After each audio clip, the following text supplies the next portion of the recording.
So you're a content creator, or you are an aspiring content creator and you've been looking at videography and sound equipment. Everybody is raving over the DJI Osmo Pocket 3 creator bundle that is supposed to get you started. Is it worth almost $1,000? A not so tech savvy perspective, just as a user experience from somebody who loves to create video content, both short and long form, and as somebody who's pretty much made a living doing this for the last 8 years and creating content for the last 10 years, both on YouTube in long form as well as short form content. I'm gonna go through the rundown. That I've had this camera for well over a year, and when I purchased it, it was just around $600 to $700. So what does the creator bundle come with? Well, honestly, it literally comes with everything you need to get started except for the micro SD card. You will need to purchase a micro SD card. I do recommend getting one that comes with the SD card attachment. Easily transfer your footage over to your computer or anything that you're going to be editing, especially if you're doing more long form vlogs and videos. Out of the box, this is what the actual unit is going to look like. You will have to attach the leash. The size of the DJI Osmo Pocket 3 camera is quite small and compact, which is why it is so universally recommended for those looking to vlog or create content on the go. Compared to my hand, it is the length of bottom of my palm to just underneath my middle finger. That is incredibly compact, which makes this very discreet. Now, what ends up happening is you're going to probably want some of the other items that come with the creator kit, which is going to be an external battery, which comes very much in handy if you're going to be creating content for long periods of time. It charges quite quickly. It's going to elongate the camera by about 4 inches, and therefore it's going to start to become a little less discreet. Still really slim, still rather compact compared to traditional vlogging cameras. For whatever reason, you're like, I'm not going to need this external battery. I'm just going to keep it in my bag as a backup. Then in order to be able to attach any tripods or any extra accessories, you will need this little base. This does not extend the life of your camera battery. It is just offering a base for your camera so that you now have that little slot where you can connect the tripod. Starts to make the length of your camera way less discreet. Everything that comes in the creator kit is going to help you get started right away. It's something that I kind of wished that I had available to me when I first started YouTube or vlogging back in the day around 2013, 2014. So you're going to get the camera itself, which is very good quality for getting started and much better quality than what I had available. It will improve your quality compared to using your smartphone, specifically an iPhone. There are a lot of downsides as well. Now, the things that come in the creator kit, some are beneficial, some are not. It really just depends on your preferences. The external mic is great. The external mic is going to help you vlog and create content while you're out and about. If there's wind, if there's external noises, environmental noises, you're going to be able to really dial in on what you're saying and make editing sound much easier. It's very easy to sync. It comes ready to use out of the box. You can purchase an external mic to add to this if you do a lot of different interviews. You could also use this mic when recording content outside of using the DJI Pocket Osmo 3. Creator kit that I purchased does also come with a wide angle lens. Are some things to be said about this wide angle lens, but it is nice that it comes with it. This is going to help you get more of your surrounding environment and not have you so cropped close up. That I don't think is necessary is this tripod attachment. It just makes this camera very, very long and awkward. And because it doesn't have an ability to kind of stay put, it just is what it is, which is flat and adding a base. And instead, I would recommend something else, which is an extra thing you can purchase for about $15. I will share with that in just a sec. Come with this pouch, and the pouch is nice. However, it does get kind of awkward when you're trying to stick everything into it. The camera, you'll be able to fit your external battery. You will be able to fit your mic. There is a slot for the lens, goes in right there. And that's about all you're gonna fit in there. So the other two items, the little base attachment and the tripod, if you try to fit it in there, you're not gonna comfortably comfortably be able to zip this pouch up. This is great if you're actually gonna just put the camera away or pack the camera, but it's not convenient if you're using the camera on the go, because then you're gonna have to unzip, pull everything out, start attaching everything and get going. So the creator kit that I got also came with this little hard shell case, which is nice because you just pop the camera into the case. The lens is relatively protected and so is the rest of the camera with the screen. This is good because you can just hold it on your wrist on the go, swing it around, and you know that for the most part that lens is going to stay protected, as well as your screen. And what about the mic? They actually thought about that, and there's a little place for you to clip that mic to the top. This is the way I would typically go if I'm going to be filming and creating content on the go. What does get awkward is as you take the hard case off, you're gonna have to leave this somewhere, and oftentimes you might misplace it or it might get lost. Let's talk about some of the accessories I recommend purchasing outside of the creator kit that I use pretty much every single day if I'm using this camera. I have this little cage, I think is what they would call it. And what I like to do once I discovered the cage, I never really use this hard case anymore because of how inconvenient it can be if I'm filming on the go a lot, which is what I bought this camera for. If I'm gonna be at home, I'm gonna use a different camera for the most part. I attach this case to the camera itself, and what I like about this cage is that it lets me still have access to the SD card and all of the buttons of this camera. Line up the buttons to the holes, and then thread the leash if you're still using a leash, lock it in. It's relatively lightweight, so it doesn't make the camera super heavy. And what this cage does is it provides a magnetized backing. All I'll end up doing is just attaching the mic that is also magnetized to the back of my cage. And I kind of just walk around when I'm filming on the go like this with this in my wrist. And then if I throw this in my purse, I'll just put a sock over it or one of those sunglass cases that are soft over it so that the lens is somewhat protected. What I like about having this magnetized cage is that I can use this and mount it to any metal surface. Another bonus to having the metal cage is that it tends to kind of protect the camera a little bit more. Now, I do have insurance on this camera, so I'm not too concerned. You could also buy a screen protector if you are concerned about that. I feel like I need more of a base. I'll attach the base piece and I'll pop this little silicone base versus the tripod.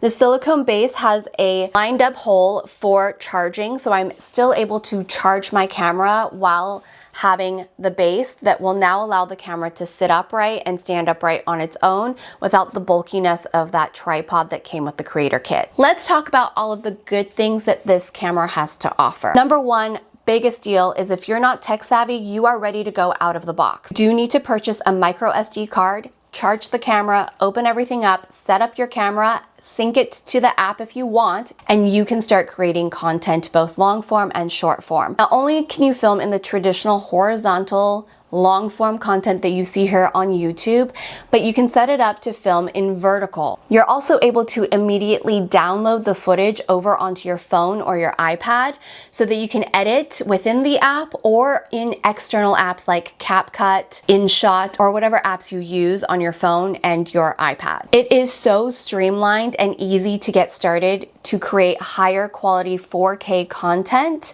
and edit in your on-the-go smartphones and tablets than it's ever been. Another bonus is that this camera is rather discreet for the setup and the quality it provides, especially with the external mic. The most discreet way to create content on the go is going to be your phone, especially if you're still filming in vertical. For long form, this is going to be a little more discreet because you don't have to turn your phone. When you turn your phone, everybody's looking at you and seeing what you're recording. The external mic. The external mic really does increase your production value because it's easier to clean up the audio in post. It's also just nicer to be able to turn on the mic and know that you're able to filter out a lot of the background noise. When I bought this camera, it was actually relatively affordable for everything that I was getting, around $600 to $700. I got everything to get started, including the mic, including every accessory except for the two I showed that I purchased later on. And back in the day, and even now, buying a really good camera like a Sony or a Canon G7X, they're gonna run you about $700, $800 to start, depending where you get it. And if they are hard to come by, it's gonna get closer to $1,000. Everything you're getting for the price point, I do feel like it is rather affordable and a low buy-in to start creating content. Now let's talk about some of the downsides with using this camera. The biggest thing I'm gonna tell you is going to be the color. The color just is a little bit off. Despite all of the ways to kind of correct it in camera, there's just a weird grayness to the tone of the camera footage. It's something that a lot of people have commented on. You might not care, you might not notice, but I do feel like to get the true to life color, you're going to have to color grade. Compared to my iPhone, compared to my camera I'm using right now, which is a Canon DSLR, compared to my Sony point and shoot, compared to even my Insta360, this camera color is just off. Cool thing about this camera is that it works really well in low light. The color is not true to life, but it does work well in low light situations. Quality of the video that you're going to get when using this camera is very, very good. You will just need to color correct or color grade when you're editing. That I've noticed that I find kind of awkward is having to sync the mic with the camera every time I turn it on. So what I end up doing is kind of just leaving the mic on and keeping it clipped to me and turning the camera on and off and waiting for it to sync. There's like about 3-second lag time, which sometimes can be annoying if I turn the camera on and I start talking and then it syncs 3 to 5 seconds later. I'm missing a little bit of the audio, and it's something you have to get used to when you're filming. So the reason I had purchased this camera was to film at theme parks and on the go a little bit more discreetly. So having to turn the camera on and wait a second is a little bit frustrating. So as much as this camera is discreet, it's very much not discreet when you're trying to vlog out in public. It is just not. Having a mic, having yourself holding the camera like this is never discreet. If you're a shy vlogger, it's just something you're gonna have to realize that there's no such thing as a discreet camera. Kind of hide this a little bit more, but the best way for me to vlog on the go is gonna be my phone because that's the least intrusive way of doing it. The cool thing about the camera is that not only can you easily film in horizontal or vertical, you are able to do the selfie mode and be able to see yourself in this monitor. That's great. I think it's really hard sometimes when we're filming with our phones to have the quality of the back camera but still kind of see ourselves or know that we're in frame. So I do like that, and it is a good thing to have, especially when you are getting started, so that you're able to look into the lens, know that you're in frame. Now, another cool feature of this camera is the auto face tracking, which is nice but also can be annoying. I'm just vlogging around the house. The face tracker can be a little bit too much. However, if I have the camera set up and I'm walking around, the face tracker is actually really, really good. One of those features that you have to play around with and decide if it's something that you enjoy and like. Now, something that I say is a negative is that this camera's zoom isn't great. It works, but as you zoom in, you lose the quality of the video that you're capturing. So I personally do not use the zoom in or zoom out feature while I'm filming or creating on this camera. I will just move closer to the object because I feel like as you zoom, you lose quality and things start to get a little bit lost in that capture. Something that's really great about the camera is the battery life. The battery life is quite long, which is impressive. Without using the external extended battery, I'm able to get like 4 or 5 hours of continuous shooting on and off in between. We did like a 3-hour day trip to Vegas and I forgot to bring the external battery and the camera lasted the entire time. This is what I'm talking about with the auto face tracking turned on. I have the mic. The camera is really good. It's on that gimbal, so it's a smooth transition as I'm walking around. It's tracking my face. When I'm going slow, it's doing a really good job. But as I move a little bit faster, you can see that it can make the audience a little nauseous, which makes it a problem when I'm closer to the the lens itself, because you're going to notice that if I'm just doing a sit down video, like if I was up close to this camera and just doing a sit down and moving my head a lot, you're going to see that that gimbal's trying to track me the entire time, which is a little annoying. So for sit down videos, if you decide to use this camera, I would turn the auto face tracking off. The problem with that is that it is a little annoying to turn on and off. It's just not intuitive. It's one of those things where it's like, I sometimes will just leave it on and try to hold still more. But what's cool is that this gimbal is very smooth. Another problem is with the auto facial tracking is if you have multiple people in the frame, you're going to confuse the face tracker. It's going to kind of switch and blur things out. It's again, a visual perspective on whether or not you enjoy that type of look, or if it's something that's going to frustrate you when you're editing and you notice that the camera is not focusing on the person it should be focused on. Sometimes when I flip the camera around to get the Nugget, it's not quick and she's talking in response to me. So it is one of those things that if there's multiple people, it can be a little bit frustrating to work around. But if you just turn the facial tracking off, you can then tap it and it will focus on where you tap. And that is rather quick. I do like this mic. I feel like the mic is like a B-level mic compared to the one I use for my sit-down videos or my voiceovers with my phone. This mic, I would say, is more of an A quality. This is more of a B quality. You're going to notice the sound difference when I'm using this camera versus the DSLR camera on this mic.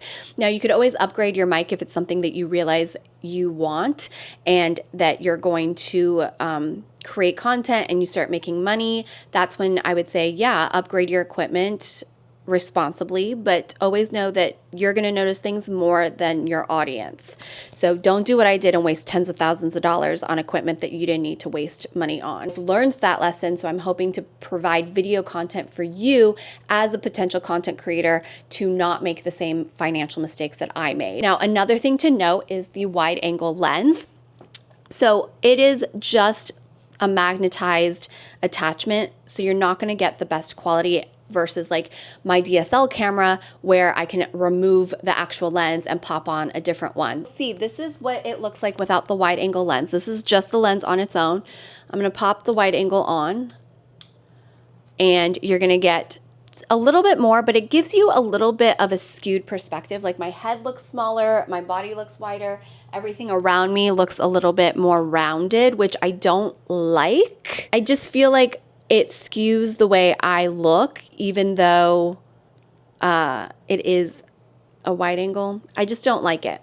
It just makes the areas around me a little bit too rounded. Therefore, I'm going to take that wide angle away. And even without the wide angle, what I've noticed with the quality of the video capture is that when we're in horizontal, it just skews the areas around me and it makes it a little bit off. And even when I'm holding it and doing like vlog style where I'm talking to the camera, I feel like my background just looks a little bit off compared to my Sony point and shoot or even my Canon G7X.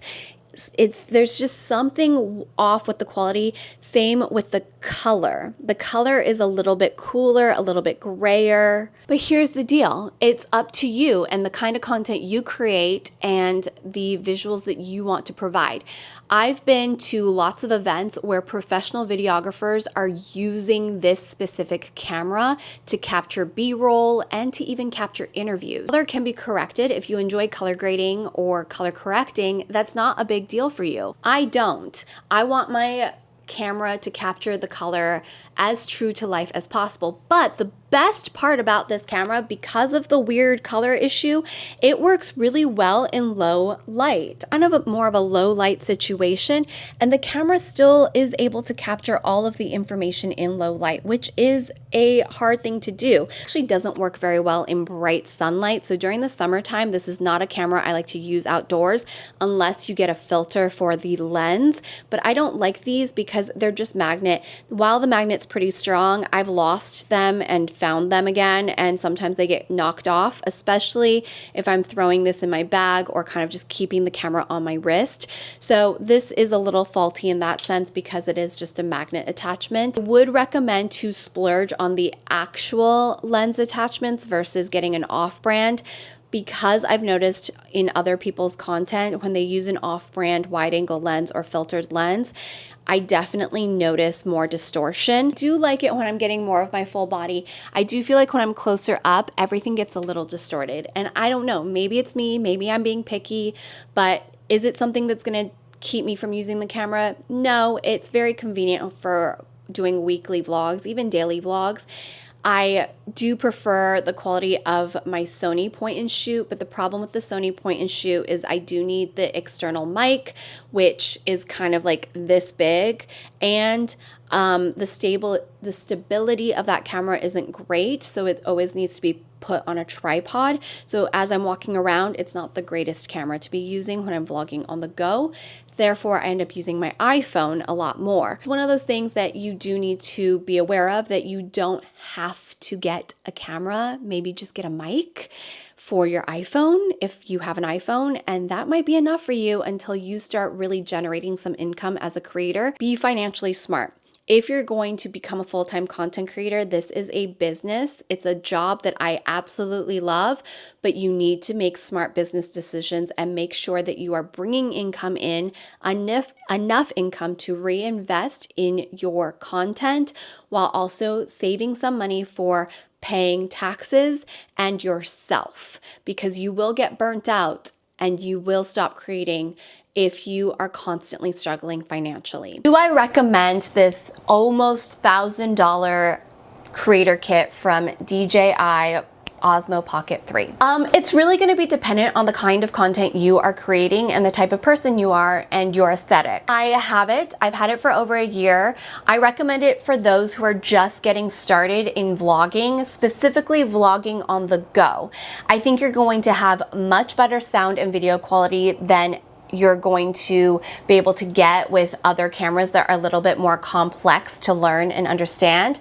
It comes with everything you need out of the box to get started outside of that micro SD card, so make sure you purchase that while you're purchasing the camera. It's one of those pricier items. It is something that I don't think you absolutely need.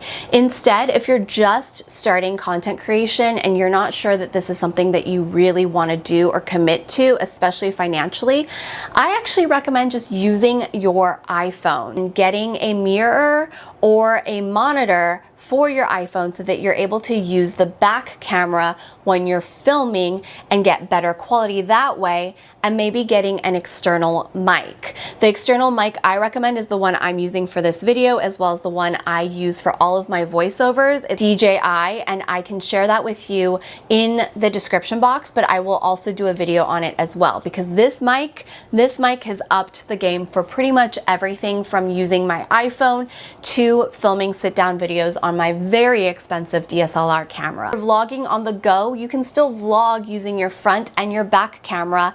I don't think anybody's gonna really notice the difference as you're building your audience. Once you start establishing yourself and your content, then maybe consider getting the DJI Osmo Pocket 3, possibly the creator kit. And if you are curious about other cameras I recommend for better quality video content and sound, make sure to subscribe, because I am doing a series of all the cameras that I have tried that are still available on the market that are going to give you a decent, if not better quality video and sound. So I'm starting with the DJI Osmo Pocket 3 because I think that is the most popular camera to get started with currently, and I do think it is the easiest to use. It's the one that's gonna be good for both long form and short form, both horizontal and vertical content. I think it streamlines creating your content because the video footage that you get on the camera can be downloaded onto your phone or your tablet immediately for you to start editing on the go.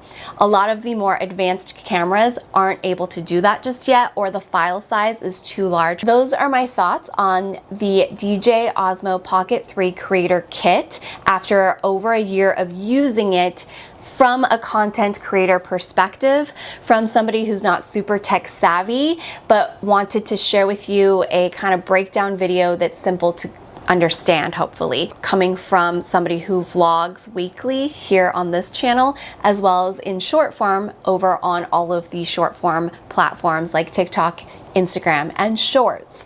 If you have any questions specifically, let me know in the comments. I will do my best to get back to you and answer them if I can. I figured if you wanted techs and specs, there are tons of very tech heavy videos out there for you that you could watch, but I'm hoping that this just breaks it down from a simplified user perspective. As always, I hope this video was helpful for you. I create lifestyle content with very detailed reviews of products thrown in there every few weeks. Make sure to subscribe, give this video a thumbs up, share it with somebody that might find it useful, and everything will be linked in the description box, or leave me a comment and I will make sure to get those answers for you. Have a wonderful, beautiful rest of your day. Bye.